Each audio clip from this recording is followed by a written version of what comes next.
Delfeayo, it's wonderful to have you at the Toledo Museum of Art. In 1956, the very first non-classical concert in the Peristyle was Duke Ellington and his orchestra. So now you're back to give us this wonderful concert. Tell us about the interest in Duke Ellington and how he came to make a work related to Shakespeare, and you're interested in that. Right. Well, it's especially interesting that he was here in 1956. That's the year that he received the commission from the Stratford Festival in Ontario, Canada, to compose a suite based on Shakespeare's works. And they said it could be of whatever design he chose. And he and his collaborator of many years, Billy Strayhorn, composed a 12-movement suite. And it was what he described as almost caricatures, but little vignettes of Shakespearean characters. So 50 years later, you took this classic album and then wanted to really revisit it and remake. What did you do to it? Well, I think that as I studied it, my belief is that Ellington realized how expansive that Shakespeare's works were, and that there was no way to really capture all of that. You know, it's just such a monumental task. So I think he made the decision to do something much different than any other recording, which was to create character portrayals for the entire recording, and very short ones, so that he wouldn't be bogged down with kind of what we tried to do. So his recording is about 40 minutes. Each of the songs is 2.5 to 3 minutes long. And our recording of the same exact material is 70 minutes in total, and each song is probably about between 5 and 7 minutes. So you have used narration of Shakespeare in the... No. What we do, though, is, for example, the first song, Such Sweet Thunder, is taken from a quote from Midsummer Night's Dream. Mm-hmm. The second song is Sonnet for Sister Kate, which is Kate from Taming of the Shrew. So he basically has the melodies, and as I said, they're short in length. So what we decided to do was to take the melody and put in a solo section, or maybe we change up the rhythm and the groove, but we did things that we felt would develop the music, but in a complementary fashion.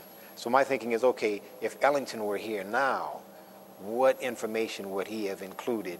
Because, 1956, so much has changed in our technology, in art, in music, so we wanted to add as many elements as we could to it. Well, Mrs. Libby, who created this wonderful design to make a Peristyle concert hall for Toledo, she was infused with the notion of bringing young people into the museum, and you did that today. You brought hundreds of young people from Toledo. What was their reaction to this? Yes. I think they loved it. Kay Elliott, who brought us here, was telling the story that she talked to a few girls afterward, because we have dramatic interpretation as well as the music. And she asked me, she said, well, did you like the acting or did you like the music? And one of the young ladies said, well, it's all included. It's all the same, so it's all one. Right. So I think that's the great thing. And what I think is missing in art education today is how much of what we do is the same.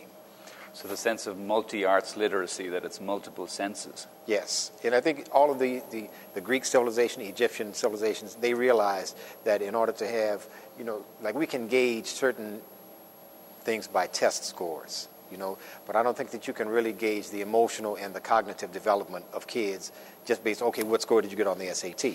So I think that's important, but it's also important to develop into healthy adults to really have as wide of a spectrum of understanding as you can get. So you're here with the Art Tatum Jazz Society. Art Tatum, yes, a very important person in the history of jazz, but also of Toledo. Yes. How do you feel about being in this Peristyle here and the history that it's had in this city?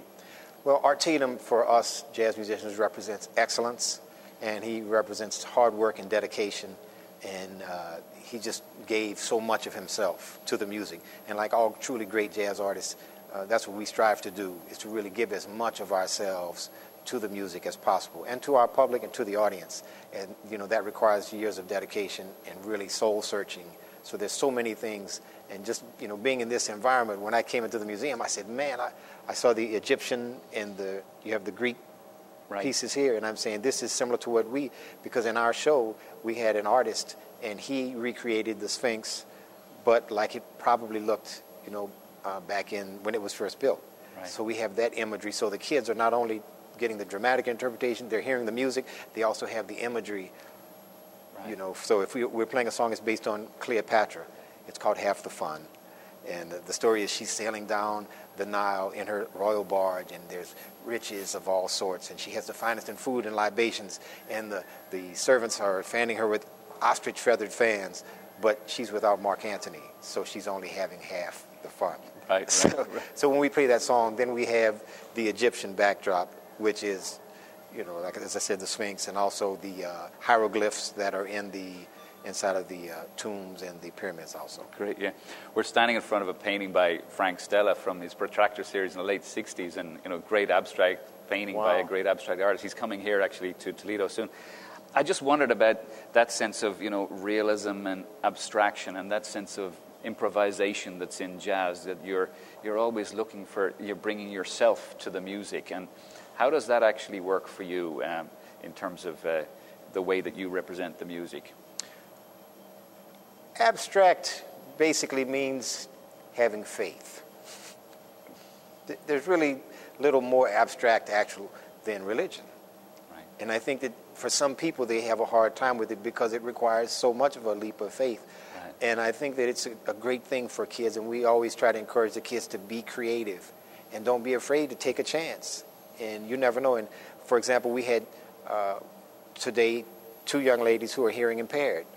And I told them that they came on stage and I was playing a song. And I said, now you watch my hand, and it's a sonnet. So of course the sonnet, 10 syllables, 14 lines. That's right. The long and short of, the short and the long of it, sorry. And as I played, they were counting on their fingers. So although they couldn't really hear, they can't hear what's going on, they can sense, and they're still being part of, the entire event. So that's important to me. And the idea of abstraction and creativity, I think it's all very important. I'm not a believer that says it should be, traditional, or you have to be classical, or you have to.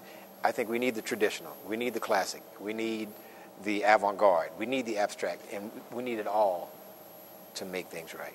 Delfeayo, it's a great pleasure to have you here, and you've honored us with you and your band here, and we're deeply grateful. Thank you. Thanks for coming.